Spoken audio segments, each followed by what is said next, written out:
you spend enough time hearing people look for all the ways it couldn't possibly be true that you say, if I share my own experience, I'm going to go through exactly the same dissection, exactly the same second guessing. I'm going to be told that I am not a credible witness to my own experience.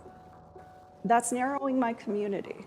That's telling me there's people in my community who will never really see me as fully worthy in the same way I would be if I wasn't someone who got targeted with harassment and assault.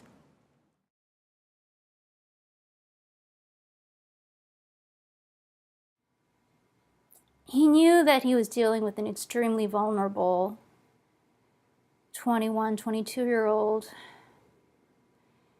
Korean American woman who had just tried to kill herself pretty recently and who wanted very badly to succeed in academia. I was just starting my 4th year in graduate school. I was 25.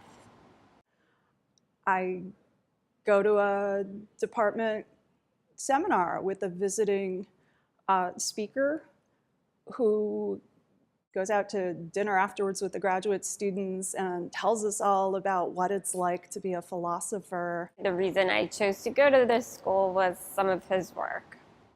And how important it is to know other philosophers, to understand the politics of the profession. And he promised to professionalize me.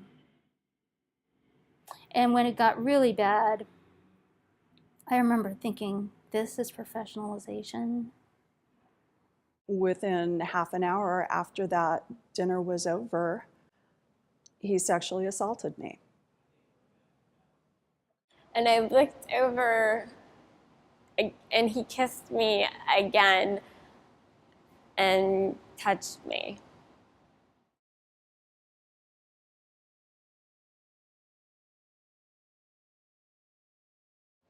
So as soon as you report or it's been reported, it's like some weird email must be sent out to the entire department because almost every professor treated me like a pariah. I could be walking through the department hallway, the main one, like, hi.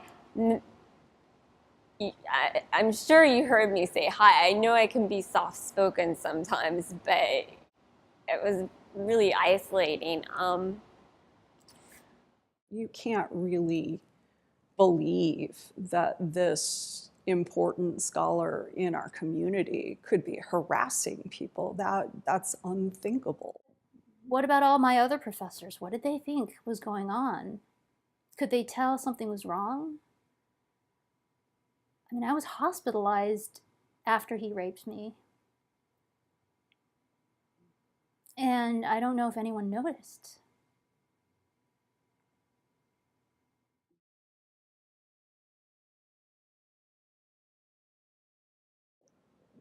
How I'm doing is a good question. Most days I'm doing fine. When I go to conferences, I have to look at the program to see whether the session I want to go to is one where my harasser is one of the speakers. Having to pretend to be a new person, because I did. That's how I dealt with the trauma. I stopped going by Jenny and started going by Young, which was really hard for me to do. I didn't want to be identified as that girl. I am more wary of trusting people, which may be a good thing to an extent. I spend like 80% of the time in a panic, thinking I have to flee this profession.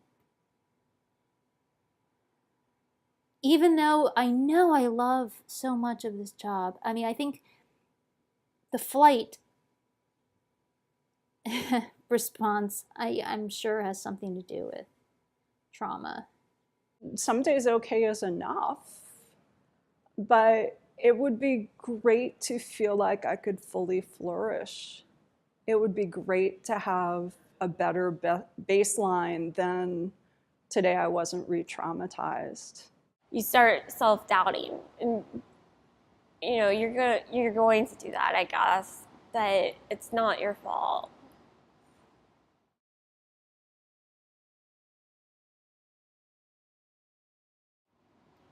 Well, I do not have my PhD yet. It's something I still really want. I'd still like it for myself. If I were to be asked to advise a dissertation, I think I would have to say, I'm sorry, but no. It's just a policy. I cannot, given my history, the idea of being a PhD advisor, how triggering that would probably be for me. There are people in my discipline who could have been collaborators or mentors that I have learned not to trust because of how I've seen them engage with other survivors or with discussions of harassment. So in a lot of ways, I feel like my professional world has gotten smaller because of this, and that seems kind of unfair. I barely go to the department here because I wouldn't want anyone to think by showing up and showing my face around the department, I'm somehow inviting sexual harassment. Like, how dare I? So, how dare I show up? That's why I'll just stay in my apartment. It's just easier that way.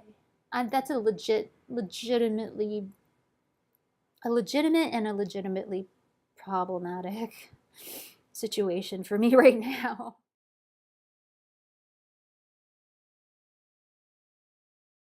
There's still people who don't believe there's a problem and who will push back at any voicing of the problem. But it feels like the momentum is shifting. I think it's important to keep the dialogue alive. One of my biggest fears is that the dialogue will fade away. And you deserve that degree, whatever you're pursuing. You really deserve that. You can do it. We're not backing down. We're here now. Some of us have been here long enough that we're going to be pretty hard to dislodge from the power structures in our discipline. And we're going to fight like hell to make things better, because no one should have to put up with this just to be in the discipline they love.